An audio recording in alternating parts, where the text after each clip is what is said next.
Digital Dissection, a nerd podcast, can at times contain adult language and themes.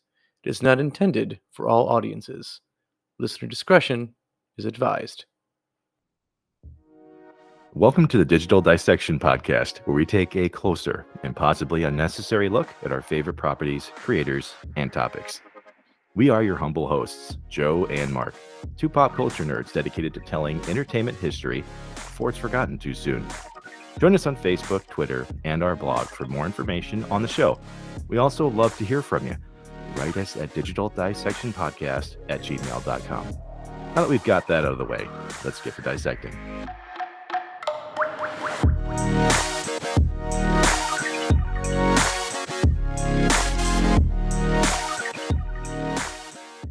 Are we still doing the Superman thing? Yeah, I think so. We've made it through a whole season without addressing the Man of Steel, despite the fact that he's been taking up this behind part of the wall for me ever since we've started the show. Granted, no one could really see this until this season anyway, but he's been there the whole time. Wondering when we'll finally maybe give him an episode. Yeah, well, I mean, technically we've given Superman a couple episodes now because we have obviously Injustice before this, and then we had the life and times of George Reeves himself Very before true. that. Yeah, so we're actually getting about three episodes, 2 solid weeks of some Superman love here, and admiration. Three-ish, Yeah. So it's kind of like Batman week, like we did last year, except at no point were there will be any rubber nipple conversations about Superman. I hope not, unless that just comes out of nowhere. I mean, we almost got rubber nipple Superman. Oh, that's right. Nick Cage Superman. almost got a Superman movie, which got scrapped for the movie that we ended up getting, for Superman, which we'll talk about tonight.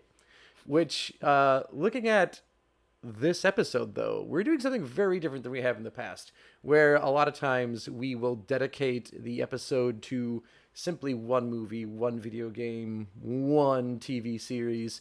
But with Superman, almost like any superhero, being as big as he is, he's had a lot of movies done in the past, and we could dedicate an episode per movie over several seasons. But instead, what we're gonna do is kind of have this Superman v Superman v Superman in a battle royale style episode, where we're going to be looking at only his big screen representation with the probably biggest name actors that have played him. And again, I understand George Reeves also had a movie with Superman, but his was a made-for-TV movie. It was made for a pilot. It never hit big screens. So we're going to take a look at the three actors and how they portrayed Superman. The three biggest ones of Christopher Reeve, not Christopher Reeves. People will screw that up a lot, and it's very annoying. Big difference. Huge difference. Big difference. George Reeves, Christopher Reeve. No S. Not that difficult. Brandon Routh, who also got the chance to play Superman on, small screen as well, but he got to play him on a big screen first. And, of course, the man that everyone wants to come back as the Man of Steel, but Warner Brothers just won't listen, Henry Cavill. I think it's important to mention, too, that what we're focusing on here isn't necessarily every Superman movie, but we're talking specific ones that focused on Superman. These are the actual Superman films, not like a Justice League type of orientation or making a cameo or any of that kind of stuff. Yep. And also specifically their premiere films, because obviously Christopher Reeve had several Superman and only Superman movies, but we're not going to go into 2, 3, or The Quest for Peace 4. Which, growing up, I loved The Quest for Peace, but as I got older, this is not good. Are you sure? You sure you don't want to go there today? We won't go there today. Well, hey, why not? Why not start with one of the most iconic Superman films of all time, and going back to Richard Donner's interpretation of Superman events, right? Exactly. And I think even before we get into Donner's interpretation of Superman events, let's take a look at how these movies just really represent the character of Superman. Because this is something that is actually, as it turns out, pretty difficult to do, is represent Superman well in a movie or in a TV series. When we look at him in general, he was the first true superhero, not the first like comic book hero, because the Yeah. Phantom was before him. And God, there's one other one I think that would be considered. People say superhero, but they didn't have superpowers. They mostly relied on like detective skills, their Yeah. karate skills, and guns. Yeah. That's what they Yeah. used. But Superman was the first superhero who had a plethora of superpowers of, being faster than a speeding bullet, more powerful than a locomotive, and he could jump buildings in a single bound. So, and pretty much, impervious. You could throw anything at him, it's not going to do anything to him. He was She the made a first hero of that caliber. she made a crack about me being faster than a speeding bullet, so I ripped her in half like a phone book. That was the Family Guy thing, right? When like there Yeah. is it like a poker game in hell and Superman sitting there. Yeah, it's like, yeah, Superman, what are you doing here? hmm Yeah. Oh yeah. But Yeah. yeah, so yeah, he was made by Jerry Siegel and Joe Shuster in 1938. Is when Oh, his comic premiered, and we could go into a whole episode just on like the lawsuits around the character that happened because of Action Comics or DC basically selling him or like buying him from Siegel and Schuster for very, I think it was like the equivalent of like $200, something laughable, and then jeez. just making like millions off the character. And then eventually, you get Captain Marvel, or for a while he was Captain Thunder, then Captain Marvel, now he's Shazam, and how DC acquired him through a lawsuit because he was too similar to Superman. It's true. It's true. They are basically carbon copies with just different ways to use their abilities. So Exactly. One is science, the other is magic. But hey, here we are. Lots of things with that. But let's look at the actual character of Superman. He is someone who, despite like all the powers, all the abilities that he has, those aren't really what define the character. It's basically how he was raised, who he is, and in any given like ensemble of superheroes and their abilities, he's always the most human one there. He's always the one who is worried about how this affects humanity, whether or not they should be doing this. It's definitely like the Ian Malcolm thing. He's the one who actually slows down to think about if they should do something, not just can they do something. I And it's this heart that makes the character who he is. I do like though about young Clark Kent hmm in this episode, this movie, that is a little bit different compared to like the redoing of the origin story for like Man of Steel, for hmm example. He ends up being actually juvenile, which I Yeah. like. And I know that hmm sounds obvious, but I mean, the young Clark Kent in this movie actually he's kind of whiny. A little bit, Like yeah. yeah, he's like, why can't I dial it up to 11, right, hmm Dad? Like, what? Seriously, why not? And it feels like you're actually seeing a child reason out this Herculean power that he has. Yeah. you know, Which, yeah, yeah, completely. Let's jump into Superman the movie, 1978. Then, right? This yeah, is this is made by Richard Donner. Believe it or not, when this was first being pitched, the producers behind it wanted more of a slapstick comedy. They yeah, wanted something very comic booky, very much yeah. the like boom pow, beat 'em up, weird, funny, and one liners.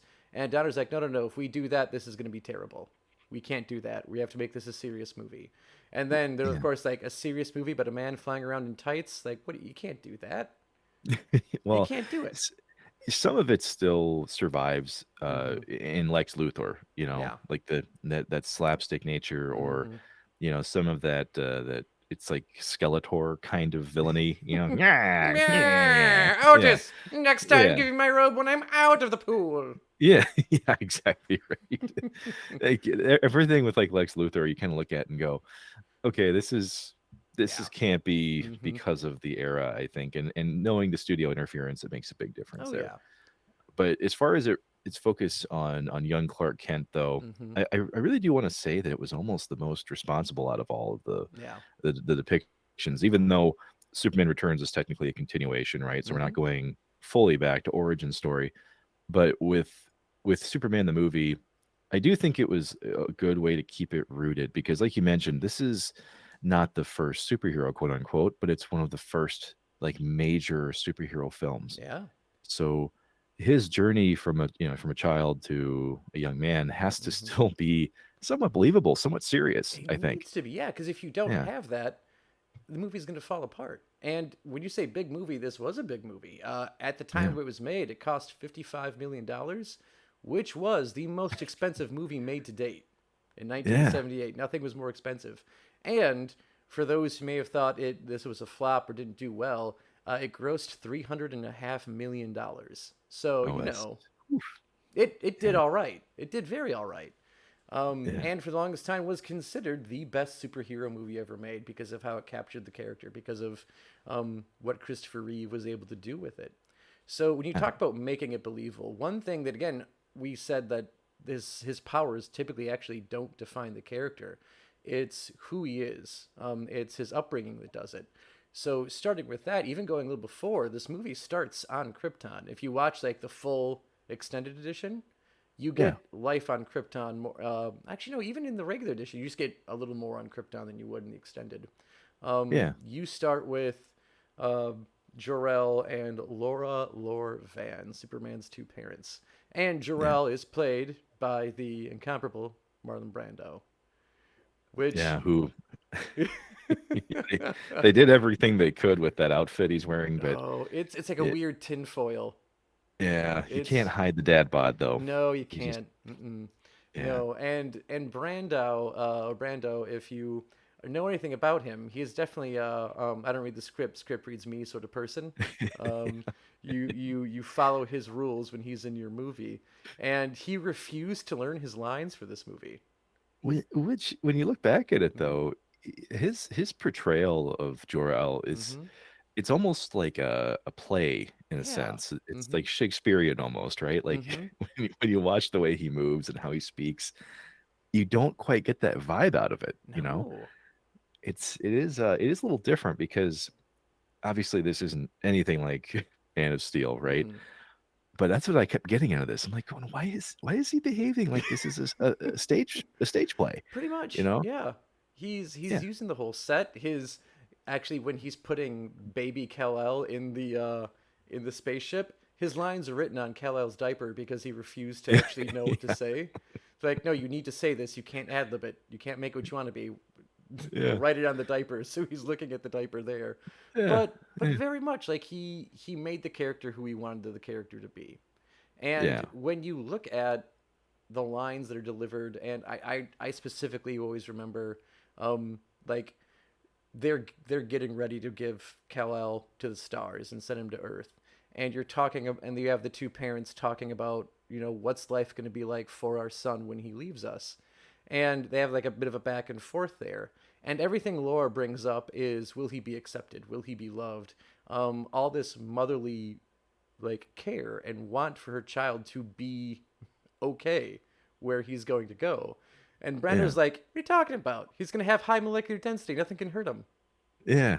Yeah. He's It like, was he's going to make yeah. a god to these people. Like, what's the worst that could happen? It's It just was classic. Like, he'll be fine.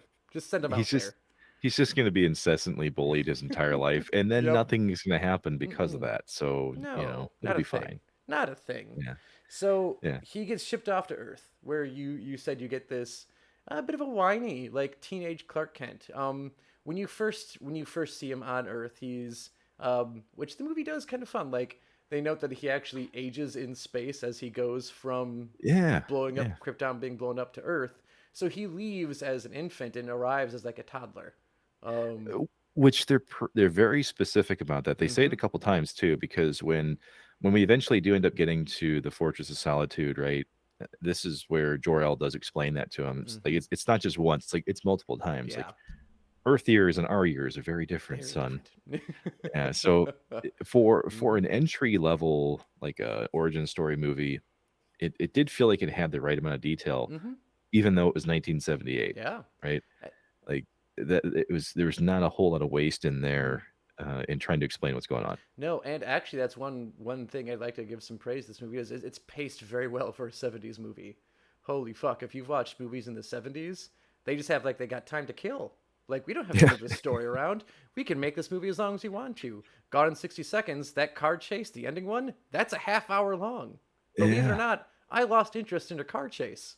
Yeah. You It's like, shouldn't have that happen. yeah, okay, I'll come back in like 10 minutes. Let's just We'll get there. check on him then. So like it paces very well. So Krypton, I think, is a grand total of like 10 minutes, if even, and then you get like life of Clark growing up in Smallville.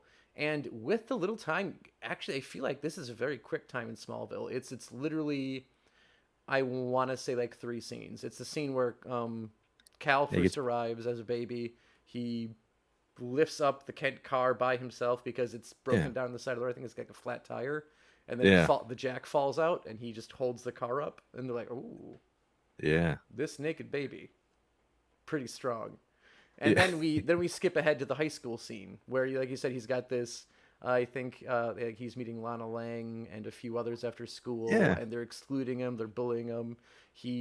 They hop in a car and drive off, and Clark runs home, and then yeah they later like drive by and see him there just sitting there waiting, and they're like, "How'd you yeah. get here so fast?" "No, I ran."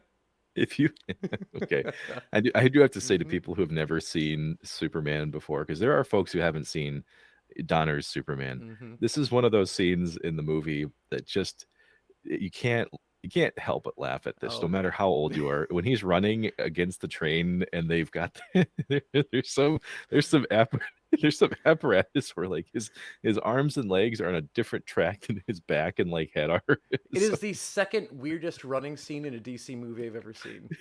The first one belonging to Ezra Miller running is The Flash, where he does oh this yeah weird yeah arm yeah swing yeah out. Like, yeah no one does yeah this. No one does this. But no one yeah. also does this. Yeah, and once again, hmm we are an audio and video program, so Joe and I are both obviously doing some very strange arm movements here.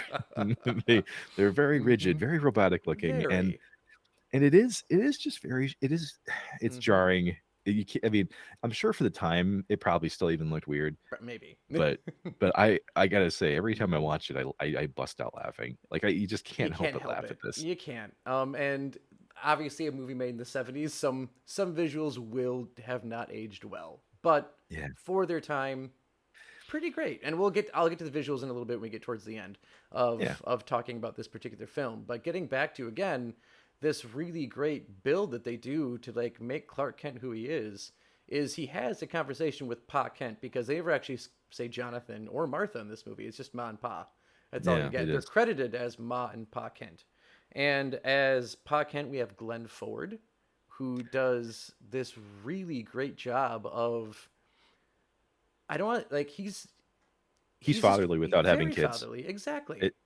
It hmm it's so the way I kind of look at it when you watch the Sam Raimi's Spider-Man, hmm right?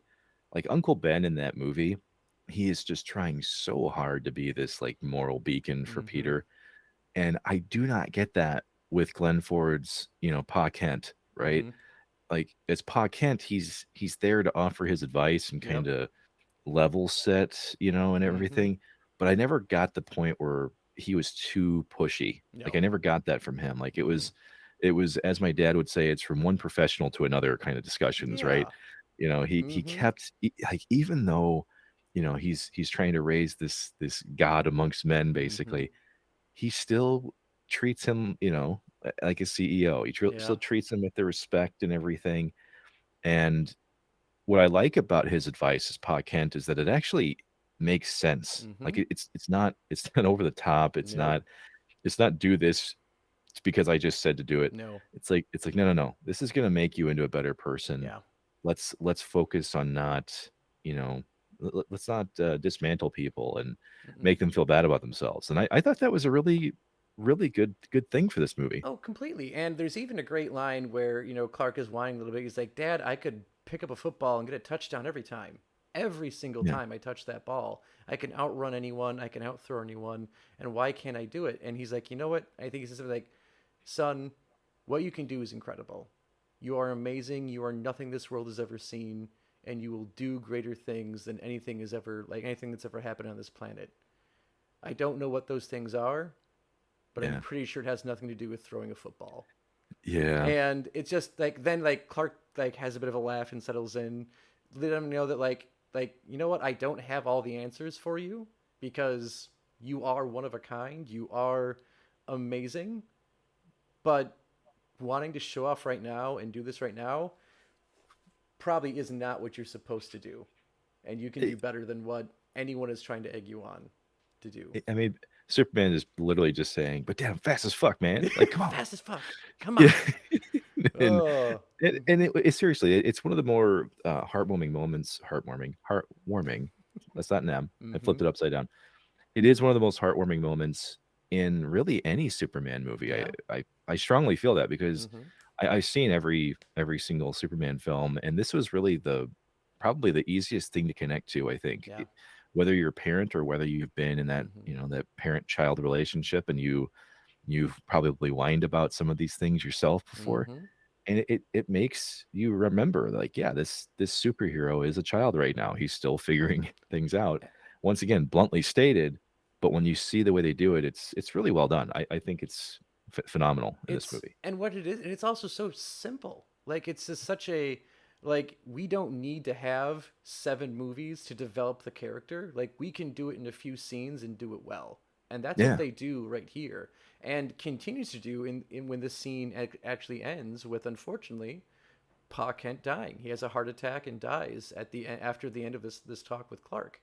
yeah, And then the next scene is also Ma Kent's last scene of the movie. Who also, I think yeah, she only gets honestly like 3 lines. She has something when they first find Clark, and then she shouts Jonathan a few times, or she shouts Pa a few times when she sees that he had collapsed, and then has like one more line at his funeral. But yeah, at the funeral, Clark is saying how like I can do all these amazing things, but I couldn't save him. And yeah. that's a lesson that Superman always has to learn and has to be kind of humbled by, is that no matter what you can do, one thing you can't do is save everyone. Which is an important lesson Mm-hmm. to say at the very beginning, as opposed to saving until the very end of the movie. And I'm Yes. not going to explain. not, going, We'll not get going to back to say that. that. Yeah, we'll revisit that. Revisit that in a bit. So after this, you get young Clark going on a journey. He gets a crystal that was from his ship, walks Yeah, all the way to the North Pole, chucks it in the North Pole. Fortress of Solitude springs out. He gets he sees Jor-El for the first time, and then we get undescribed amount of years have passed, and now Christopher Reeve is there in the Superman costume, and he flies away to bring us to Superman's adult life. now, something I want to ask about here, though, because I've always wondered this. Mm-hmm. Did Jor-El just kind of have like an acting school built into the Fortress of Solitude that said you need to act like Mm-hmm. a dumb, right? Like you need to you Mm-hmm. need to trip over yourself and like Mm-hmm. constantly get in the way of people because Clark Kent is the perennial Mm-hmm. version of a man and wife trying to work in the same kitchen. He's Yes. always in Mm-hmm. your always in someone's way. Mm-hmm. You're constantly stepping over him, and that dopiness that Yeah. he has, like, where maybe it's in the extended cut, I don't know. And I think that's always been like a part of the disguise that is Clark Kent. And I mean, it also really depends on the writer, whoever's writing him too. But this kind of like dopey, clumsy person is kind of like Yeah, part of like what helps hide who he really is, because like everyone makes fun of the fact like seriously he puts glasses on, you can't tell who the fuck he is. yeah, But part of it's like he's big, he's bumbling, he like in some cases like he's even drawn like kind of like crouched over. Um, yeah. and Meek yeah, looking. Yeah, exactly. And this is actually in a small sidebar. If you recall the third and final Kill Bill movie, there's a small quote in here that Bill brings up where he says that Superman didn't become Superman. Superman was born Superman. When Superman wakes up in the morning, he's Superman. His alter ego is Clark Kent. His outfit with the big red S, that's the blanket he was wrapped in as a baby when the Kents found him. Those are his clothes. What Kent wears, the glasses, the business suit, that's the costume. That's the costume Superman wears to blend in with us. Clark Kent is how Superman views us, and that we are the characteristics of Clark Kent. He's weak, he's unsure of himself, he's a coward. Clark Kent is Superman's critique on the whole human race. And that is something that I think was meant to be profound, but I think is incredibly, incredibly wrong. Because if Superman was that cynical, he wouldn't give a fuck about people. And I that's just like say the thing he cares the most about. it's all acting. Like, Yeah, it's all acting, acting. and that's It's why like I'm wondering, Patrick Stewart like, yeah, sleeping. yeah. I was gonna say, I was like, because seriously, you got Jor-El in the fortress. I'm like, he's got to be giving him, like side notes here, Yeah. Mm-hmm. Again with feeling, Feeling. you know.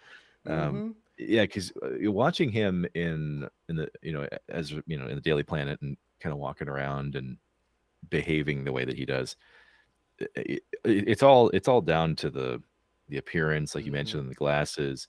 I feel like if you looked at his shoes, he was probably close to like tripping over himself at all times. Yep. And this is where we start to see too they visualize this right away, or at least they showed us right away Mm-hmm. how the part in his hair changes, Yeah. from Mm-hmm. right to left and all that. So uh yeah, I always found that funny because later I learned that later on. Like when I was Mm-hmm. a kid, I didn't care about the hair part or anything.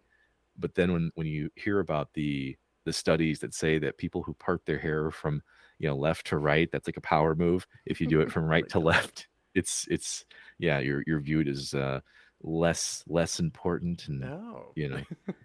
So yeah, they did that intentionally. Interesting. I'd never known that. Oh yeah, yeah, check it out. There's psychology behind it. Fascinating. Yeah, But all believe it or right. not. Well, now here's where we get to the part where we think, where I want to talk about is like basically the defining moment for this character, because this movie has, I think, two things get talked about a lot, and that's the he kills Lois Lane when he first saves her. Like he should have killed her because she falls and he flies right up and catches her, and then she just like snap her back. Yeah, So we won't go the over Gwen that. the Yeah, Gwen Stacy effect. the Yeah, Gwen Stacy effect, or the Richard Donner's poor decision to make it look like he flies around the Earth backwards, to spin it backwards to make him go back in time. He's like, that was just meant to be an artistic thing. He like, it's showing that he's going back in time, so the Earth is. It's like, it didn't work. Donner admits it didn't work, but those are the two if it, things that really get discussed with this movie. Mm-hmm. if we were being realistic during that scene, there it would just show like some old man like eating grits or something, and like his like milk and shit's just spilling everywhere when that happens, because that's all it would That's do. all it would do. Yep. Just massive earthquakes, Mm-hmm. and the world would be in It'd be in deep horrible. shit. Like Superman just killed Yeah, everyone in his rage. But hmm I so will say that while was those are things that kind of define the artistic part of the movie and the limitations of special effects at the time, um, I will say something that neither of those really define the character well. I think mhm. the part that defines Superman the most is I spent the night with Superman. It's the interview that Lois Lane has with Superman on her apartment's like Yeah, yeah, yeah, I would say yeah. Her little balcony, but really she just seems to live on the top floor of an apartment building. It has this amazing like patio thing. Rent her rent must be insane I was gonna because say that's it's an got to be rent. No, it's got to be rent controlled in the big yeah. city. I'm Mhm. guessing there's got to be something about her block because she's basically has a penthouse and Mhm. she's got like the rooftop green space that frankly wouldn't exist for like No. Mm-mm. 40 years, but whatever. Yeah. But yeah, Mhm. I will agree that as far as like when we talk about scenes and just structure and how Mhm. defining it is, you do get to see how Superman behaves as Superman, right? Yeah. But there still is that adolescence that pokes through at times, Oh yeah, because he's absolutely. yeah, because he throughout that interview, how you get to see how both Lois gets nervous at times, how Mhm. Superman gets nervous at times, and how neither one of them is quite sure like what game am I playing, Yep. you know? Exactly. Mhm. Yeah, yeah, it's definitely fun to watch because it's not just defining for the characters, but defining for what their relationship feels like, and so yeah, I agree with you on that. I think Mhm. that scene is definitely iconic, but it's also a good framework, I think, for how these characters are going to Yeah, exist. absolutely. And in this film, we have Margot Kidder is playing Lois Lane, um, who I think this is also like one of her like her first kind of breakout role is in this movie too. But yeah, like you said, like the absolute awkwardness of this scene between the two of them, because like one like Christopher Reeve, like, he's a big handsome dude. He's like 6'4", 225 pounds of muscle. So who's not gonna fall for that guy? Um, I mean, I wouldn't have been able to no, fight it, couldn't you resist know. it myself. Yeah, But you're in your knickers on a cold night on a rooftop, and you got Superman hitting on you. hmm yeah, that's the Let thing. things go where they Yeah, will. completely. So she, who is like an accomplished writer, an accomplished reporter, although I would say of the three movies, this is the weakest like reporting of a Lois Lane ever, like reporting ability. But we'll get to that in a bit. Um, so she's asking like odd questions. She's That's like right. trying to like be She professional can't but spell. failing. She can't even spell words. She can't. That's the Well, part that that's kind of always been a Lois Lane thing, is I that she's an know, I amazing know. reporter, but she can't spell. Yeah. Yeah, hmm yeah. Yep. Oh So I yeah, mean, that's true. she's breaking down. She's asking like what color underwear is she wearing because Superman has X-ray vision. She's talking about her powers. Superman, Well, but I of mean, course, tells her, but yeah. maybe it's like, maybe it's, lace, maybe it's a thong, maybe it's some weird, crazy thing I don't even know about, I That's mean, a they good were in a question. trust tree with Yeah, the they're in the nest, nest. so that They're in the yeah. nest. Yeah, for those of you, once again, visual and audio program, I'm making like a nest form with my hands, but it's not hmm working. So Yep. yeah, And so a part of again what really makes this like a defining moment for the character is that we see this kind of innocence about Superman while yeah, he's talking to Lois Lane. He takes Lois flying um, in this scene too, and you see Lois just kind of like lose herself in like the moment that she's in with yeah, Superman, yeah, and you see the characters basically fall in love with each other, which is yeah. pretty incredible. And of course, you're seeing Superman demonstrate what he can do while he's there, and exactly. He says exactly who he is, what he's about. He tells Lois that he never lies. Dr. House would, of course, disagree with that statement. But and that even that comes back later in the movie when the whole two missile double jeopardy thing happens, Oh and yes, Tessmacher asks him if he would go save her mother first, and you have to tell me yes because you never lie, and he does. Like despite the fact that the other missile uncompromisedly would do more damage, he goes and stops the other one first. He yeah, does exactly the thing. Um, yeah. so again, I think that's this part of this movie where if you watch it, you really get to see that this is who Superman is as a character, and I So think they do that very well. one thing I do want to knock on this movie, Mm-hmm. and it's not necessarily the Superman representation, because I do think this is probably one of the strongest representations of the character itself. Mm-hmm. What I do think was a mistake for this movie was the amount of time that passes before we even get Lex Luthor on screen. That's true. I, I Mm-hmm. mean, when we talk about pacing, yeah, the majority of the movie has a really good pacing, and you're never really kind of checking your watch at any point. Yeah. But the fact that the struggle between good and evil takes that long to come out, True. really kind of confusing. If you're Yeah. trying to compare it to like modern superhero films versus this one, Mm-hmm. because it's a good thing for, for an intro, to a character. I get that, Mm-hmm. but yeah, this is one of the, like, it's kind of a unique thing in a superhero movie to see it take that long, Yeah. because there's no stakes up to that point. No, and You know? I would even argue that like Gene Hackman's Lex Luthor is the worst part of this movie. Oh my god, One, I was they don't explain how he has his money. They don't explain how he's accrued this tiny like underground empire. He trusts Otis, knowing that Otis is an absolute buffoon with the hardest tasks. Like there's a scene where he's going to like sabotage and hijack these two missiles, and he puts yeah, Otis in charge of yeah, actually yeah, like hijacking the missiles while he's just driving an ambulance to pick up a fake like Miss Tessmacher who's faking a car accident.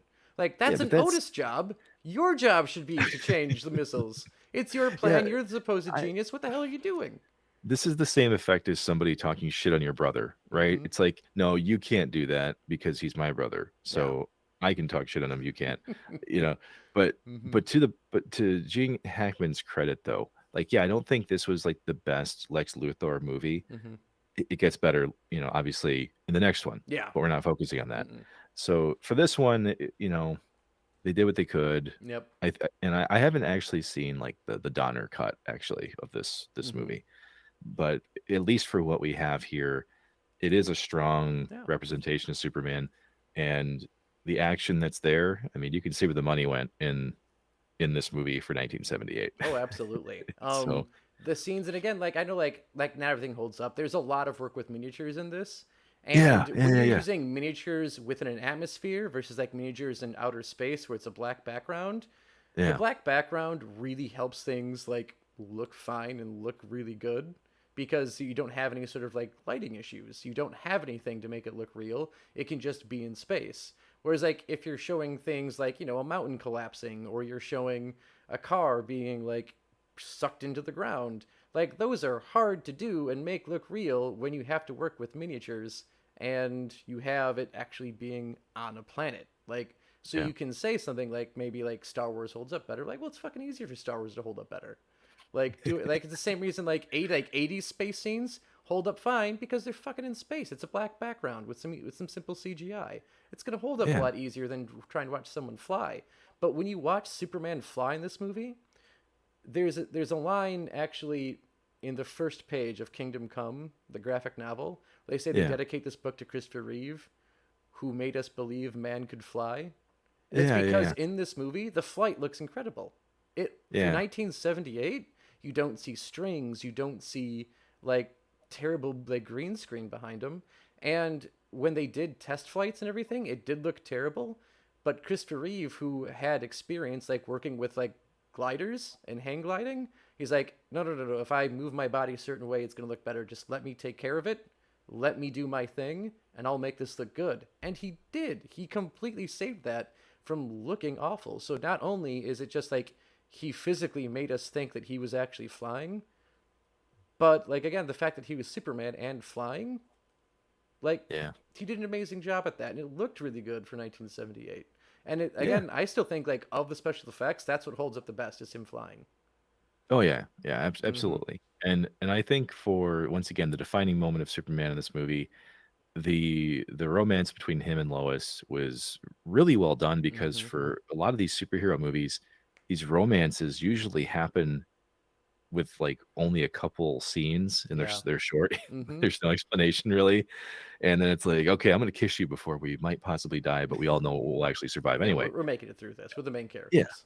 Oh yeah, yeah, yeah. Got plot armor. But Yeah. I will Mm-hmm. say for me that that is where I kind of lived with this too, is that this was a very well made piece of drama held within, what could have easily been camp, Yeah. or could have been, lost to ridiculousness of some Mm-hmm. superhero movies. So Yeah. yeah. So I think what's interesting here though is that once again, for the folks that haven't followed the Superman movies closely, Superman Returns can actually be kind of confusing and jarring to you if you Mm-hmm. don't actually understand what they were trying to accomplish here, right? Absolutely. Because yeah, because it's 2006, man. Mm-hmm. Quite the Like, jump. yeah, Mm-hmm. I couldn't believe that was the amount of time that took place between these movies, even though there were multiple, Mm-hmm. Christopher Reeve movies, but in this case, though, Superman Returns, I always like to call it not Superman Returns, but more in his image because Yep. this is a continuation of what happens in 1 and 2, Mm-hmm. and we kind of just forget that 3 and 4 ever happened. Yep. Sorry, Richard Pryor.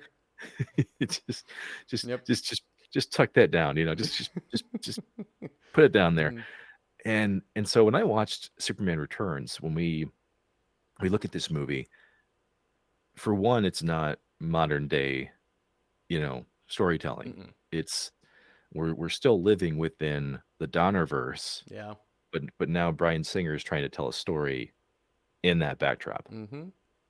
And so, yeah, I think that confused a lot of people when this movie came out. They were like going, why does the architecture look that way? Yeah. You know, why does it feel like this is 30 years ago? And Mm-hmm. it's like, well, that's because it is. Supposed to be.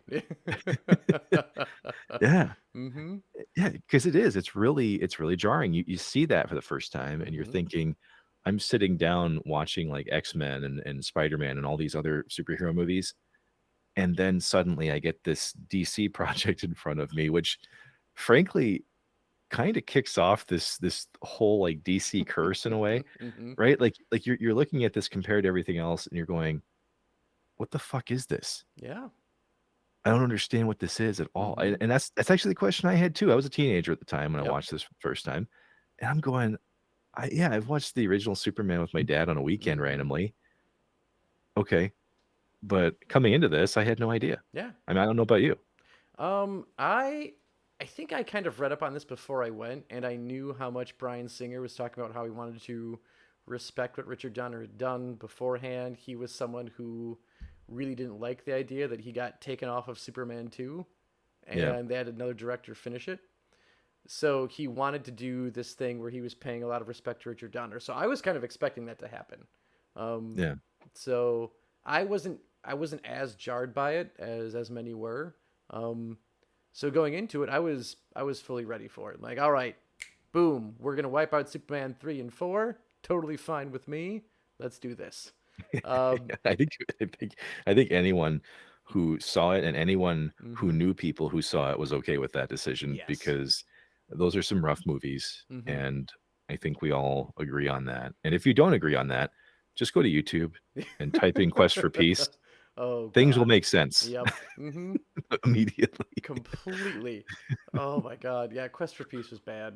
Like the weird Patrick Swayze Lex Luthor Superman Lex Luthor mix clone doesn't work. Um, Fortunately, we're not here to talk about that we're today. not. So let's focus on Brandon Routh as Superman in this case.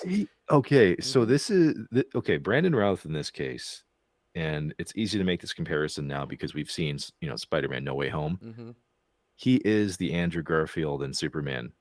Like the Mm-hmm. Andrew Garfield that just didn't get enough of a chance. Yeah.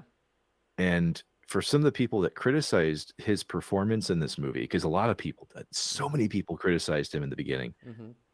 When I watched the movie the first time, I didn't actually have a problem with how he did it. I mean, he just did a really good Reeve impression. Yeah. He was doing the same stumbling, Mm-hmm. but one thing I will give him here is that the facial expressions were hilarious. Like whenever he's trying to show his human side to people, Mm-hmm. right?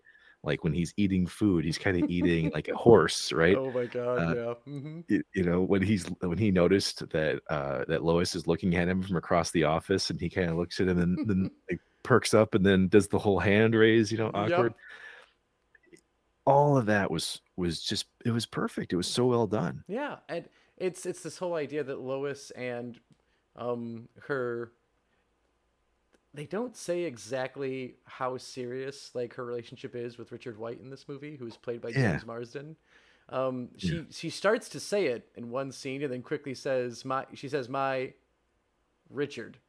She stops yeah, herself, so you don't know if they're married, if they're engaged, if they're going out with each other. We don't know what they are, but they're talking about Superman, and then they say like, "Well, who is Superman?" And then I think Richard actually brings up that sounds a lot like Clark, like same height, yeah. same weight, same hair color. I, Like it could be Clark. And of course, overhearing this, Superman hears what's going on. So that as they're turning to look at Clark, he like rams his knee into his desk and yeah, like yeah. He act stumbles. stumbles a little bit and then Yeah, sees that they see him, so he waves and laughs. And then they yeah. instantly go like, "Fuck it, no, there's no way that guy's Superman." I- and this is why I think for some of the folks that don't like Bryan Singer, there's a lot of different reasons why.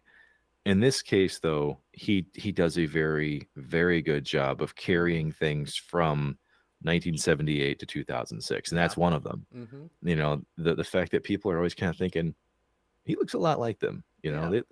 Clark and Superman, they look a lot alike, and then Mm-hmm. then he'll do something silly, and Yeah. then someone's like, yeah, Yeah, there we I don't go. know, There we go. Like it's because that's part of it is like the glasses are only part of the disguise, right? That he yeah, like fundamentally as a person, the way he his mannerisms, like you would say that like there's no way that guy could be Superman. And even like if you look at even real life, look Annette O'Toole who played the original Lana Lang in the 70s and 80s movies, or I guess hmm the 80s movies because she shows up as Lana Lang in Superman 3, and then she plays Martha Kent in Smallville.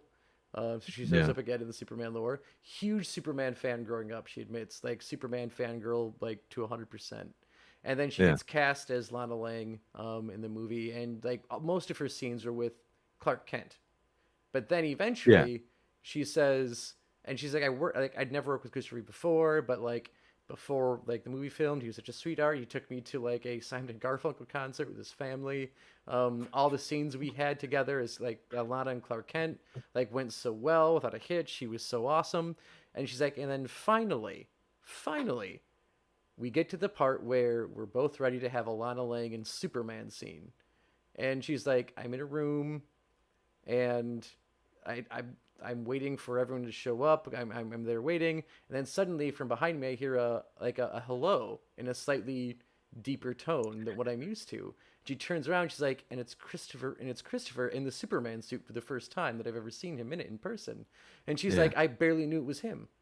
Like I was just so taken aback that here he is in this costume, it's like I actually saw Superman in real life, and she was taken aback. We're like, this isn't Christopher anymore.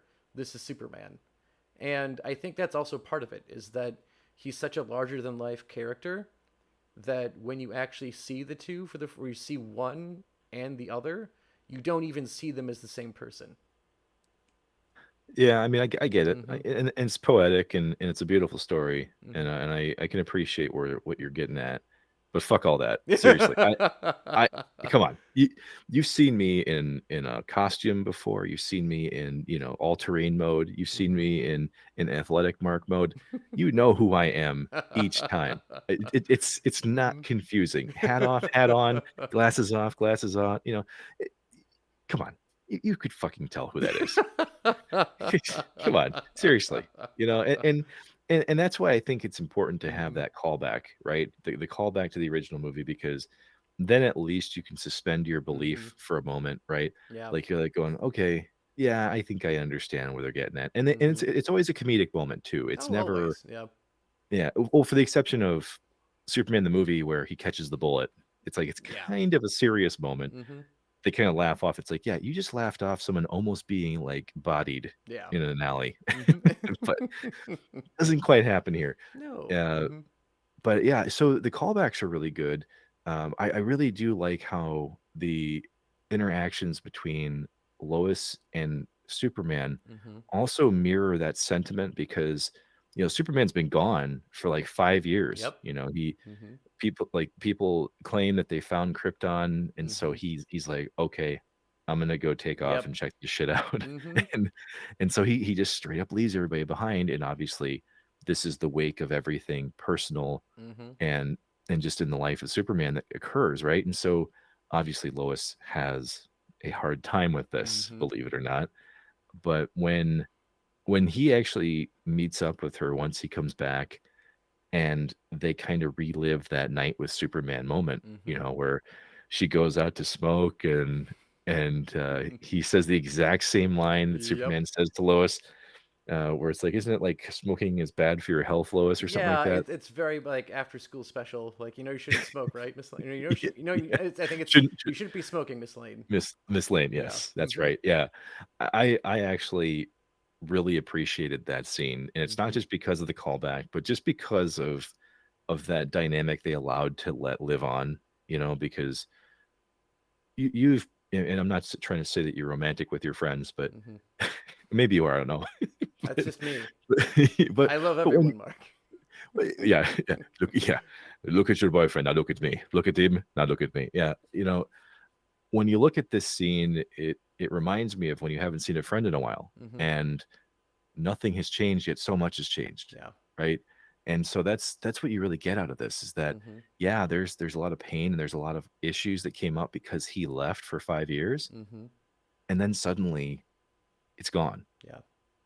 They're embracing, they're going on the flight again, Mm-hmm. and it's like nothing changed for them. Yeah. And so that's what I love about this is that even though Superman did something un-Superman like, Very. you know, Just took off. he Says just nothing. He's just gone. Mm-hmm. takes off, like an 80s dad at the end of the movie riding the motorcycle, he's just out of there. Mm-hmm. And he comes back and it's like he's the same dude, Yeah. you know. He is the same Superman. Mm-hmm.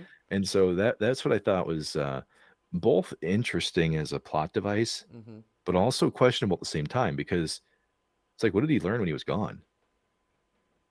Nothing. That I think that's what his point is up to. He basically finds out like, oh, it's not there.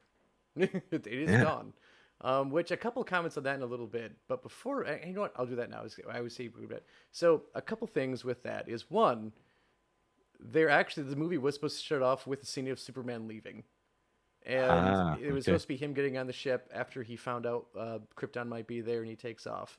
That scene cost $10 million, and they didn't use it. I, Yeah. Oof. Which also on that note, I think this movie's budget was 270 million. They reportedly used 200 of it. I don't know how. My guess is the figure is somewhere between those two. And yeah. it grossed 391 million. Still So not the worst thing not the ever, worst thing ever. Which, by the way, Batman Begins grossed 374 million. Yeah, but what kind of budget did it have? I thought Batman Oh, Begins had Begins' a. budget was 150.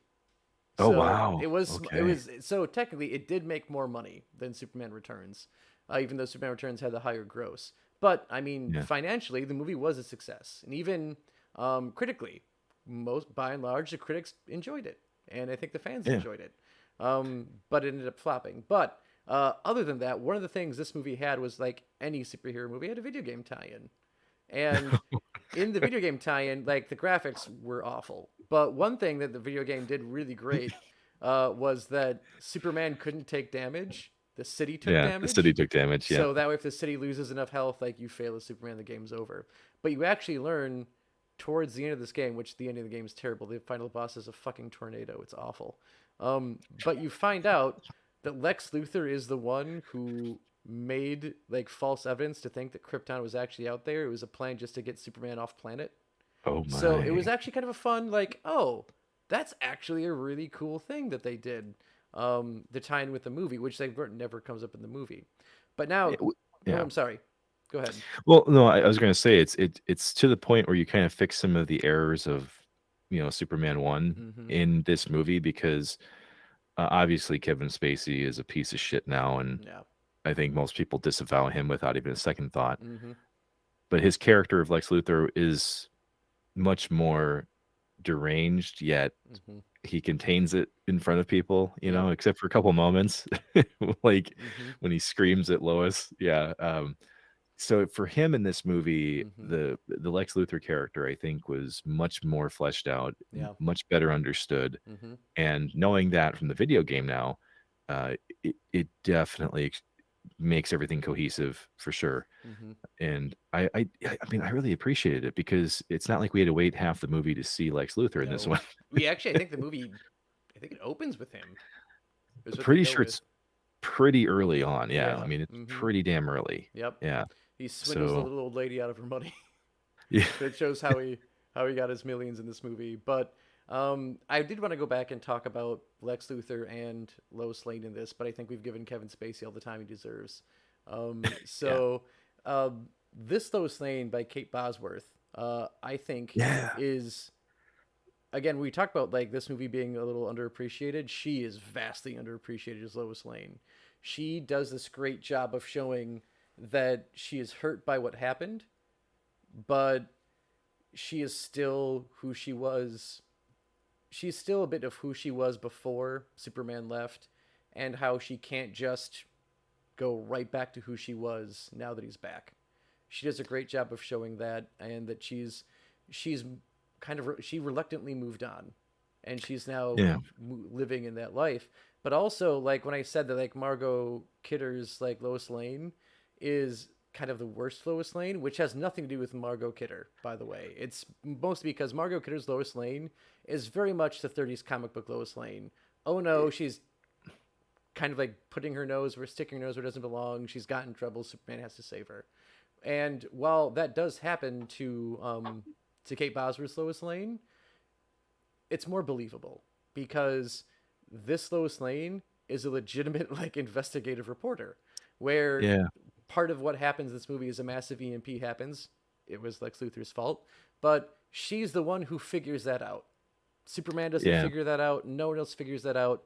She refuses to let it go, and you actually see her tracing this blackout from, when it hit her when she's in the sky all the way yep, down to its center point, and she's doing the reporting and the investigation on that, and she yep, refuses to let it go. So here's like I think honestly one of the first and best times we see Lois Lane on screen.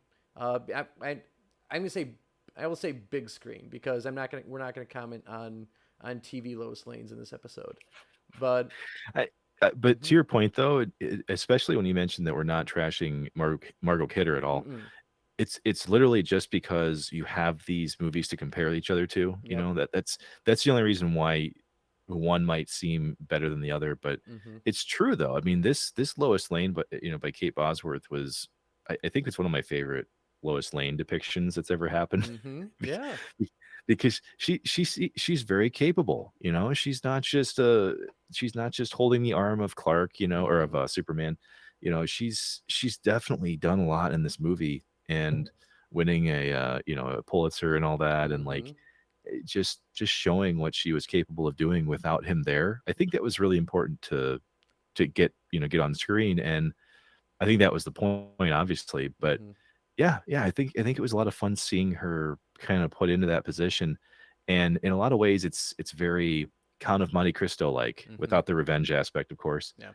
where life changed because someone disappeared or was gone, Mm-hmm. and obviously the plot thread of having a child of Superman is kind of the same boat, Yeah. so yeah, I mean, it Mm-hmm. for me, it was fun because it's disappointing to see they were meant to be together. Mm-hmm. They're not, Yep.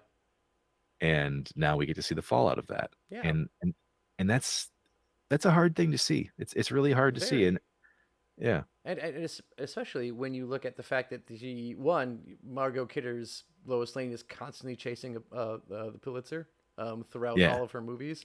That's Lois Lane's dream, and of course, this Lois Lane has achieved that, and she got it yeah, for an article called "Why the World Doesn't Need Superman."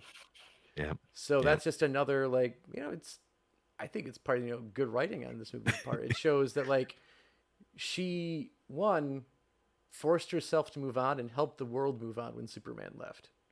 yeah. But as soon as she's holding him on that rooftop, it's like you don't even need to Changes. have, yeah, you don't even have. There doesn't need to be music Mm. playing, but all I heard was "Hold me closer, Tana dancing." It's like, yeah, it's like, oh, I forgot how warm you were, baby. Mm. How you doing? Mm-hmm. Like it was good, man. It's I'm a sap. I love seeing how these romance Mm-hmm. stories play out, and especially the pain of it. The pain of this scene was really powerful, and I that's why I think it's one of the better depictions, man. One of Yeah. the better ones you're going to see out there. Mm-hmm. But I also think that in terms of on-screen Superman performances, this probably has the most iconic scene Oh. in in all of the films. Oh, hands down.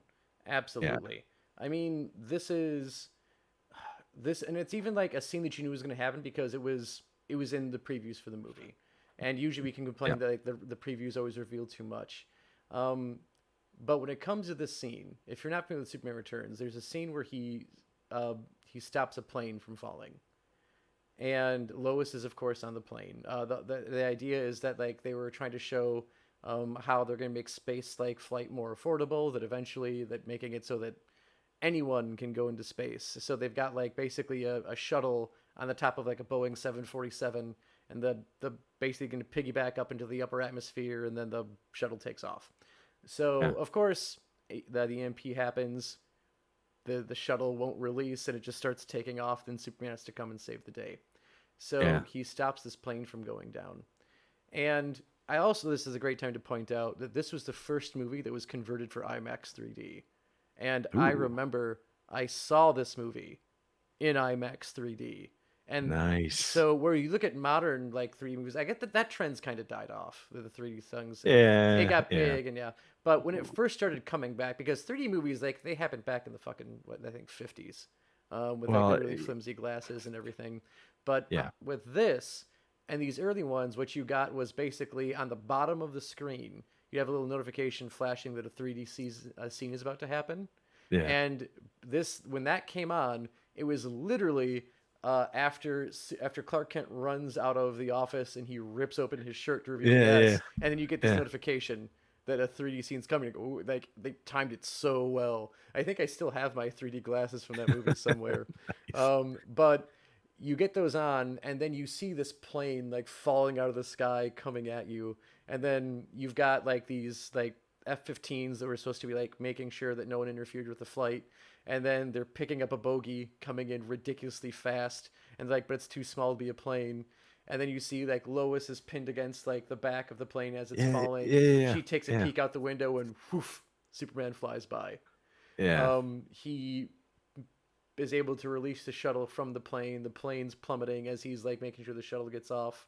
And yeah, what yeah, yeah. happens next is just incredible. Well, uh, I mean, mm-hmm, in terms of iconography, people have seen the image of Atlas from Greek mythology, who's carrying the world on his mm-hmm, back, right? And that's the image that you get out of this when he's, for one, taking the shuttle off the plane, and then actually trying to save the plane himself. Mm-hmm. Like, you can see that, like, it's that image is there. The weight Yep. of the world is on his back, and he is Mm-hmm. trying to save this thing. And whenever I've seen pictures of like Superman, the first things I think of are like the cover where he's got the car in the air, Oh and he's yeah. like, Mm-hmm. and he and that position that he's got, it's the same look. Like, it's that Mm-hmm. same look when he's doing that. So I really thought that was someone, once again, these are deliberate actions Oh yeah. someone took. And Yeah. just like the last part of that, or of him catching the plane to make sure it doesn't fall, they did like a good job of trying to make this realistic, because if he just grabbed it from the bottom, the thing would have just like kind of like broken around him. Yeah. So like he rips off a ring, the other ring flies off, and he's got it down to just the fuselage, and the fuselage starts pointing down, and he's saving it by holding it down from the nose, and you can Yeah. see like the plane rippling as it's like as Yeah. he's Yeah. stopping Yeah. it to bring it down, and it just looks so fucking cool and amazing. Yeah. And then when he finally stops it safely and then puts it down, and he goes onto the plane, and this is where he, like, again, like, it really defines Superman, because we see this amazing like test of his strength is that he's just, one, he did it like you said, like the weight of his shoulders. It's more the weight of his shoulders because like he's calculating how to do it. Like he's trying to Yeah. make sure Yeah. no one dies, because Yes. like he can clearly he can stop the plane from falling. So like Yeah. he doesn't break a sweat doing it. Rips open the door, walks onto the plane. Everyone is just in awe of seeing that he's there, because again, he's been gone for 5 years. He Yeah. wants to make sure every single person is fine. He checks on everyone. He makes a quick little eye at Lois, and then right before he gets off, he says, "And statistically speaking," and he's like, Yeah. I hope this hasn't turned anyone off from flying. Yeah. Statistically speaking, it's still the safest way to travel." Yeah. And then he gets off the plane, which is like such one. It is a callback to like him saying that to Lois in the first movie, Yeah. but it's such a fucking Superman thing to do. It's like, fine one. It I hope you're not scared. This is still really safe. Have a nice day. And then Yeah. he flies off. Oh yeah, yeah. Mm-hmm. It's wonderful, and that's, once again, for people who have never seen it, and then you go back and watch it. Once you realize just truly how well this references the first movie, Mm-hmm. and how you're not losing a whole lot in translation from the Mm-hmm. characters that they started with and where they are now. That's what this movie, I think, outside of the plane rescue, that's the legacy of this film, Oh and yeah. it's what people, I think, hopefully will start to pick up on, Mm-hmm. because once again, Brandon Routh got destroyed for his depiction of Superman, and this movie was just, you know, perhaps I treated you too harshly, you know. S- it- I Mm-hmm. hope people start to realize that, and he got some redemption, in playing the character again. Mm-hmm. Granted, it wasn't the same Superman, right? Yeah. But either way, Mm-hmm. he great job with it. And that's what as you mentioned, it is important to notice that as he's saving people, he isn't just thinking about how I can do this as quickly as possible. Mm-hmm. It's definitely thought out that I don't want anyone to be hurt here. I Yeah. want to figure this out. Mm-hmm.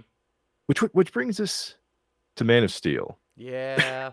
And also, fun note about Man of Steel before we get there: our two leads in this movie, Henry Cavill as Superman, plays Clark Kent, and Amy Adams, who plays Lois Lane, both tried out for both Superman and Lois Lane in Superman Returns. And I think it was literally down to Brandon Routh and Henry Henry Cavill, Cavill. and Routh won. The That's unluckiest how man in that's Hollywood. I'm sorry. Sorry, Henry Cavill. Hey, you heard Carlos Ferro tell us Mm-hmm. that story too a few weeks ago on this program. If y'all listen to that, good old full frontal nerdity, and it's true how incestuous some of these roles can be, right? I mean, Mm-hmm. the same thing goes for the new Peter Parker. The I can't remember the kid's name that's on Miss Marvel. He's one of the main cast. He tried out for Peter Parker and lost it to Tom Holland, and so like all these actors are trying to get that Mm-hmm. same slice of pie. And I am happy to see that Henry Cavill did eventually get the role. Yeah. I've always been a Mm-hmm. big fan of the guy, but this movie, directed Mm-hmm. by Zack Snyder, I feel like I'm guessing, I don't have Mm-hmm. the numbers in front of me. I'm guessing this performed a little bit better than Superman Returns, It right? did. Its budget was 225 million. It grossed 668 million. Okay, so that So yeah, yeah it did well. Like yeah commercially did well. It did well enough to get a sequel. Except the yeah decision for the sequel they made is where things really. I mean, they were veering south by the end of Man of Steel. Like they were like, maybe we should pull up, and they decided like, nah, we'll just put the plane down. I think yeah. is was the decision by Zack Snyder here. But so I hate to go right into like because one I like walking away. I still appreciate Man of Steel. I still like Man of Steel, but it definitely has this feel like Zack Snyder was given what needs to happen in a Superman movie. Like I will do X, Y, and Z, but I will do X, Y, and Z as though they were A, B, C, and four. Like he just throws in a number out of nowhere. What? Um, Why not just start with the obvious thing here, which mhm. is the relationship between Clark and Pa Kent, right? Or Yeah. Jonathan Hmm. Kent, right? Yep. For me, having seen the original one and then having seen this was one of the most frustrating things for me to watch. Completely. Yeah, because like Jonathan Kent just he just keeps telling his boy like, yeah, you're gonna get your ass kicked for a while, Hmm. okay? So just keep getting your ass kicked no matter what happens. Just Yeah. just let your ass get kicked, boy. Okay, that's all you need to do. Because seriously, that's the only lesson he gets from his dad in this whole thing. Yep. Is And like, also don't use your powers. don't use your powers. Don't use your powers. Don't do it. Yeah, don't do it. There's even like there's again like the scene there's a scene in this movie where like young Clark and he's in a school bus. The school bus goes over a bridge. It goes into the water, and young Clark saves the school bus. And Yeah, obviously, like other kids, kind of see him do this. And kid and mom go to the Kent family to like say like we saw Clark do this. It's unbelievable. This is Providence. Blah blah blah blah blah. And Kent's like, I think he was just seeing things. There's no way you're telling me my kid pushed a bus onto land. And so yeah. then afterwards, like he writes it off like that, and afterwards goes to talk to Clark about it. And young Clark says the best thing ever. He's like, "Was I just supposed to let them die?" And Jonathan Kent, not fucking kidding, says, "Maybe, Yeah, Jonathan Kent maybe, maybe you in, should have just let them die." in that moment, the first time I watched it, Oh it's my like god. Jonathan Kent. The subtitles just said, "Hey, fuck them kids." Yeah, fuck Like, them kids.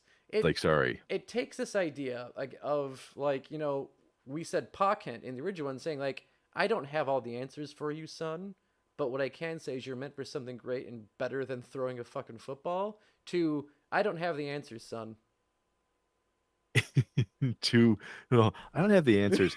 Let some people die Yeah. until we figure this That until way we no one figure it knows out. that you've got superpowers and you're from another Yeah, planet.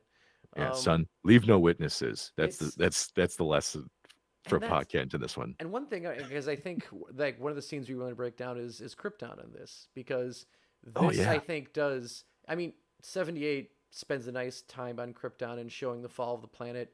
Returns is a sequel, so it does not bother with Krypton other than like I guess like the in the opening crawl is the destruction of Krypton and it's literally yeah. Brando like the same audio from 78 It and is. then you It see is. the sun blow up and Krypton's gone. But But that's hold on. all we But hold on. spend on there. Let's call 78 for what it is. It wasn't Krypton. It was more like Kryptron Krypton? because everybody's got these, weird colors and Yeah. it's like it's clearly done after the fact. So Hmm. I always called it Kryptron because it just looks so weird. It does. But yes, when we get to Man of Hmm. Steel though, obviously we have the benefit of, 40 years of CGI development and all Hmm. that good stuff. So this is like the most fleshed out, the prettiest looking Yeah. because the Kryptron looked really depressing, even though it's supposed to be like this heightened, Hmm. what not humanity, but like, I mean, this it's is this is higher basically evolution. humanity on ice with Yes. tinfoil Yes, that's right. is how they show Krypton in that. That's Um, right. but when we look at like the roles of like his Kryptonian parents and his parents on Earth, is he gets who he is from his parents on Earth. That's what defines Superman, and Yeah. like his parents on Krypton, they're kind of like a guide. They're a guide for how to use your fucking powers. They're his manual for like, okay, this is how you want to save people. Okay, we'll show you how to do that sort of thing. Whereas in this movie, it's the I don't, not even the opposite, because you've got Pa Kent, who like Jonathan Kent in Man of Steel, who is like, don't use your powers, don't save people, fucking whatever. And then you've got like Laura and Jor-El, who are very much caring about what's going to happen to their kid. So unlike Yes. the cold debate of, or the just the facts versus the emotionality debate that we got in '78, this It is them wasn't both standard caring. gender. Yeah, Yeah. it wasn't standard gender roles or Mm-hmm. anything. Like like these parents actually took on like logical Mm-hmm. thinking, like emotional intelligence kind of Yeah. conversation. Mm-hmm. But you have to remember though, Superman's dad in this movie is played by Russell Crowe, Mm-hmm. who is Maximus Decimus Meridius, commander of the armies of the North, general of the Felix Legions, and loyal servant to the true emperor Marcus Aurelius. True. Also So has a tugboat named Tugger. yes, Mm-hmm. oh yes, yeah. I mean he that, and I really do think his involvement, is one of the strengths of this movie Mm-hmm. because it's a side to to I don't know, to Jor-El that's like it's not what we've seen before. Mm-hmm. Like we talked about with with the Donnerverse and Marlon Brando. Marlon Brando, yeah, he did a good job, but it was still kind of weird to look at. Yeah. Whereas this Jor-El he's very helpful. Mm-hmm. Yes, he's got the fatherly aspect of things, but he's all about like almost like teaching Batman to be Batman Yep. kind of thing. Like he's like, yeah, I've got all this knowledge I'm going to bestow upon you. Mm-hmm. We're actually going to see what that knowledge is, and he's kind of playful in a sense. Like, stop me if you think I'm wrong here, but I got this like Dumbledore vibe out of him. A little bit, yeah. A little bit. He's got the beard. He's very knowledgeable. He can still kick a lot of ass of what we see in this movie. Yeah. And he's very Dumbledore-ish, I guess, in that respect. And in others, again, like we look at Krypton on this movie. Um, this is where Snyder starts to take some liberties with the Kryptonian story, which in this part, honestly, fine. I'm glad that he did, because he takes this idea of showing that instead of like Krypton's sun exploding, it's literally like, hey, we've run out of shit on the planet to make the shit we use. So they start mining the core of the planet, and it causes like, well, the planet's gonna implode. Yeah. The planet's fucked. And Jor-El's like, we shouldn't do that, guys. And so, which again is also like Jor-El and everything. It's like, hey guys, we shouldn't do this. Something bad's gonna happen if we do this. And they're like, nah, man, we're just gonna keep doing it. But you get the same message that he had before. But then when it comes to this idea of how Krypton is actually made, is that their citizens are genetically engineered, as they take DNA from parents, they put them together to make these artificial births, and it's they the basically the DNA is combined for the role of Yeah, the birth. Yeah. the assigned Yep. role of Mm-hmm. the birth, yeah. Yeah. Exactly. So you have Jor-El and Laura, and they're like, we want to actually make someone who can be what they want. We want to bring something in this world that we can love and raise. And Yeah. so they have the first natural birth Krypton has seen in decades. And here is again, like, this is where, like, I think we would have gotten traditional Superman if Jor-El and Laura would have came with him. We would have gotten a much more heartfelt character, a much more Superman we're used to, if it started in a very in a way that we're not used to, and have his parents actually survive. Because you can see here with Yeah. these two both struggling to actually put Kal-El on the ship, but also at the Yes. same time, like, well, if we don't put him on the ship, he is definitely going to die. And while his future is unknown to us, it's still better than him dying now. Yeah. Oh Mm-hmm. yeah, and anything's better than sending him away in something that looked like the dick pods that we got out of this one. Yeah. The Mm-hmm. Kryptonian prisoner pods that Oh were my literally gosh. They were penises. it were- it- I'm Mm-hmm. sorry if you okay, so if you haven't seen this, if you haven't seen this movie, General Zod, who obviously appears in the Donnerverse, Mm-hmm. he's the main antagonist of Man of Steel and kind of leads an insurrection that some folks have an issue with on Krypton. Mm-hmm. And then they send him away in these like prisoner pods that are literally giant black dildos that just Yes. float into space. Mm-hmm. And, and once you see it, You like can't unsee it. No, It's always a penis.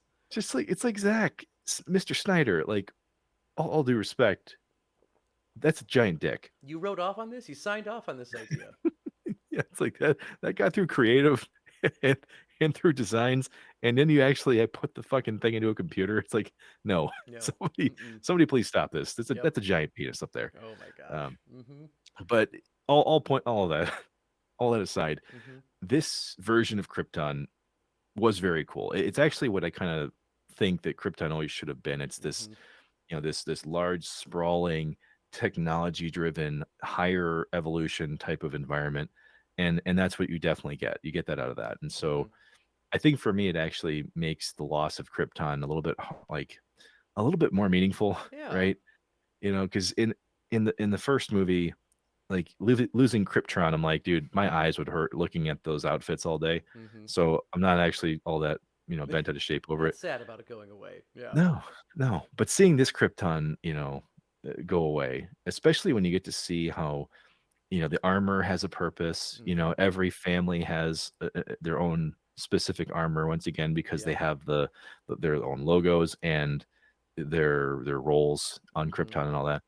uh, it was just really cool to see that fleshed out. And even if there were some liberties taken, still pretty fun. I thought that was I'd really agree, cool. and that's I think is one of the coolest and also kind of saddest parts of this movie is that the opening is fantastic. It Yeah. sets you up. You've got a good amount of story, a good blend of action, some sorrow mixed in there, and it Yeah. gets you going. It's like this is going to be great. Like this might be the Superman movie we've been waiting for the longest time, because Yeah. now, Yeah. especially like seeing that we're going to start with Zod, we're not going to have Lex Luthor necessarily be, as far as we can tell, probably not going to be the main villain in this movie, which is nice. We had to give Lex some time to like, incubate for a while. Granted, when he came out of incubation in this movie iteration, it wasn't great, but Yeah. yeah, we're not going to talk about him because he's a different movie. I know. I have to Hmm. say it. Jesse Eisenberg, you tried, you failed. Let's just move on. Second worst Lex Luthor ever. He's just not good. Not good. Just not great. Not No. great. But anyway, so Zod's going to be our villain for this movie. Um, who comes up? Which Yeah. okay. Sorry to Hmm. cut you off, No, no, no, no. Go ahead. but this version of Zod, once again, we've talked about this in a couple episodes. This is actually back in like season one. Mm-hmm. There are some aspects of Zod that I actually kind of supported, in a sense. Like, yeah, Mm-hmm. he's still kind of a zealot and he's still kind of killing for all the wrong reasons, right? Mm-hmm. The way he's depicted, it's like I could buy into some of this. Yeah. Once Mm-hmm. again, relatable villains. When you can actually understand what they're trying to do and why they're Mm-hmm. trying to do it, okay, Yeah. I got that. He's This not a villain for the sake of being a villain. No, he's not. He is not. And so that's what I thought was really good about this Mm-hmm. is that obviously the struggle and everything that happens on Krypton carries over to Earth. That's that's Mm-hmm. that's fine. Yeah. And I just really appreciated it. I thought it was a Mm-hmm. really good job. I mean, I'll give Snyder credit for that one. Mm-hmm. Yeah, So, it and was again, really good. like, not all of his ideas. I think his big picture idea is what ruins everything. But, Oh. yeah, that's what kills it. But then when Yeah, you go get ahead. into, yeah, getting into like again more of the characters of this movie. So, what we talked about Pa Kent or Jonathan Kent being horrible in this movie. Like he's the worst, honestly, worst role model that Clark could have growing up. Other than that, we have Martha Kent, who is played by the one and only, very The lovely lovely. Diane Lane, Yes. Yes. who, as we can see in this movie, again, we kind of see that reversal. Like we talked about how Martha and John are typically the moral center, and Jor-El is the guidebook for the powers. We Yeah. see young Clark struggling with his hearing, with X-ray vision, with everything. And when it came to anyone helping him with that, it was Martha. Yeah. Especially the Yeah. scene where like he's hearing everything at once and he's freaking out about it. And he darts away, gets out of the classroom, locks himself in a janitor's closet, refuses to come out because he can hear everything. Martha is what who talks him through it and gives him advice on how to actually focus and harness his powers into what he's doing. So we have her seemingly doing a good job, and actually, this is where it gets a little confusing for me because I can't remember if this line is particularly from this movie or from Batman versus Superman. But Okay. eventually, like Clark grows up. We've got Henry Cavill playing him now. We have, of He's course, dead. like He's on Deadliest Catch now. he is. He eventually Yeah. gets the deadliest catch after he takes a position as a busser at a bar in Alaska, and destroys a man's pickup truck after he was a huge dick to him. Um, but anyway, he eventually comes back and he's trying to figure out what to do. Should he save everyone? Should he just stay hiding and stay safe himself? Which, are good questions when you had no one fucking tell you that you should maybe think about, helping people with your powers growing up. But I think it might be this movie where maybe just Batman versus Superman, but Martha literally tells Clark, "Hey, you don't owe anyone a damn thing. Just do whatever you want to do." Which again, horrible advice, and shows how like why this Superman, which is like one of the biggest like I guess flaws of this character, is that he has no one guiding him to be the character that's supposed to be inspirational, because that's the point of Superman. He's not supposed to be relatable. He's supposed to inspire people to be better than what they think they can. Well, That's his role. and he also does it from the perspective of learning humanity, Mhm. right? He learns his humanity from his parents, Yeah. and he learns it from aspects of, of his obviously his dead parents too, Mhm. but it's mainly the Kents that kind of drive that ship, Yeah. right? And so that's why for this one it was so bizarre because, Jonathan Kent doesn't feel like a good person to me.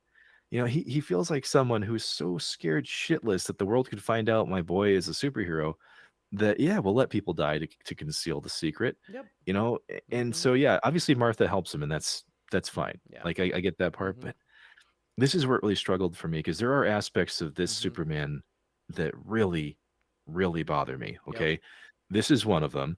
The Mhm. other one is the fact that there is almost no chemistry between him and Lois Lane. No.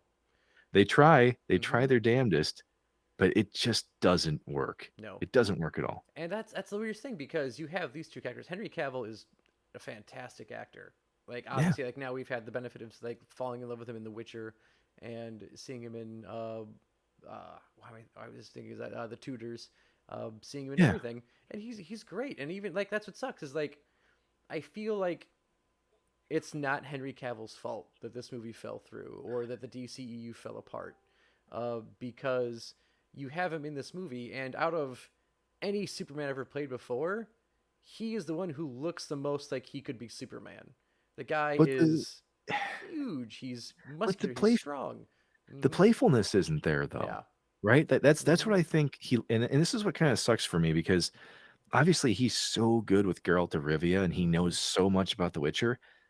I have to think he knows this much about He Superman as does. well, He right? absolutely He he does. he, ha- Hmm. he absolutely has to do, and so it can't be. I really don't want to blame Amy Adams for this, and Hmm. I don't want to blame Cavill because, like you mentioned, they have a very high Hmm. level of like acting intelligence, and so to me, this has to be writing. It can't be Yeah. anything else other than that Oh yeah. because It's. Hmm. like I said, the playfulness drove those first two movies. It drove Yeah. the Superman movie in '78. Hmm. It drove the 2006 Superman Returns, and they did not get that right here at all. No, and 100% on that. Like this is where I think of like you had like your actors. I think of them like as art supplies. Like this is the finest possible molding clay you could have to make anything, and you gave them to Zack Snyder, who's like, "Oh great, this is the best thing I could. This is the best money could buy. I've never sculpted with clay before. Let's see what I can make with it." And Yeah. here are the step-by-step instructions of what to include in a Superman movie, and I'll put those things in there, but I'm gonna make this look how I want to. And then at the end of it, you get like, well, it's an art class.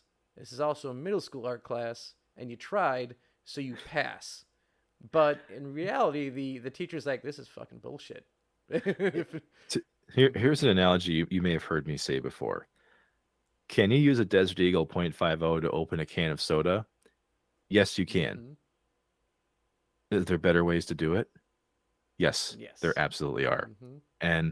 And we've seen this blueprint for how to make Superman already. We've seen it Yeah. successfully done, Hmm. and we've seen it be enjoyable on top of it too. Yeah. It's not just somebody picking a lane and going, okay, well, let's try this with him. Hmm. You know, no, you've seen two very strong depictions of him And then you get this guy who's frankly morally gray in a lot of a lot of ways up until even the final battle. We just talked about this in 78 Mm-hmm. how or sorry, in Superman Returns, how Superman is like actively thinking about how can I save everyone without nobody getting hurt. Mm-hmm. But then at the end of Man of Steel, you've got Zod and Superman leveling the entire fucking planet to beat each other. Mm-hmm.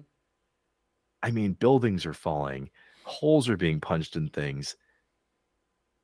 Plenty have died. Yeah. And it's like this isn't Mm-hmm. Superman. Yep, exactly. And it's one thing like I one thing I was thrilled about when I saw the previews for this movie is him actually fighting Zod, and of course, like you saw, like the fights happen in a city, and you know what? Justice League Unlimited, plenty of animated films. You see Superman punch someone through a couple buildings. Yeah. Okay, that'll happen. But then you know what he always does? He takes the fight somewhere else. Initially, the Yeah. skirmish breaks out. Then he gets it out of there. That never happens in this movie.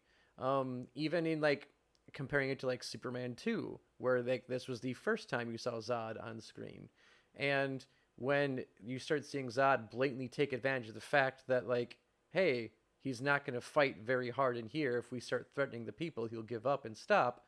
He does. He doesn't want people to get hurt, so he stops the fight and he moves it out. He gets out of there, and that's something that doesn't happen in this movie. So again, that's where like I think it fails to really capture Superman, and Yeah. and I think what Snyder was trying to do is that okay, and this is what I thought was going to happen, that ended up not happening. So it turned out I was wrong. But after Man of Steel, I thought I was like, okay, well, obviously, like he doesn't learn how to do this from his parents because his parents start telling him like, don't give a crap about humanity, as well as like just make sure that you're safe over anything else, because that's the lesson he got from mom and dad. Is that he has to learn this on his own, and after he sees what happened when he didn't do that, he's now going to change what he does. But of course, we find out that doesn't fucking happen in the next movie. He's still that morally weird gray.